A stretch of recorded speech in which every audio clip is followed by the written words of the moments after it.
আপনারা যারা মালয়েশিয়াতে আছেন অথবা মালয়েশিয়াতে যাবেন, সবার জন্য মালয়েশিয়ান ভাষায় একটি অন্যতম গুরুত্বপূর্ণ ভাষা হচ্ছে তেঙ্গা তেঙ্গা।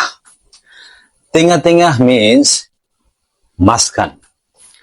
সেইটা আপনি যদি কোনো কাজের সময় থাকেন কিংবা আপনি কোথাও যাচ্ছেন, কাউকে কোনো কিছু বলতেছেন, আপনি গাড়ি চালাচ্ছেন, মোটর চালাচ্ছেন, যে কোনো কাজের মাঝখানে যে সময়টাকে ওইটাকে বলা হয় তেঙ্গা তেঙ্গা। তো এর উদাহরণস্বরূপ দেখেন, আপনি খাচ্ছেন, সেক্ষেত্রে কি বলবেন? আমি এখন খাচ্ছি, তাহলে সাইয়া তেঙ্গা মাকান। আমি এখন খাচ্ছি, সাইয়া তেঙ্গা মাকান, আমি এখন খাচ্ছি। আমি এখন করতাছি, আপনি যে কোনো একটা কাজ করতেছেন, আমি এখন করতাছি, তাহলে কি হবে? সাইয়া তেঙ্গা বুয়াট, সাইয়া তেঙ্গা বুয়াট। আপনি যাচ্ছেন, তাহলে কি হবে? সাইয়া তেঙ্গা ফিগি, সাইয়া তেঙ্গা ফিগি।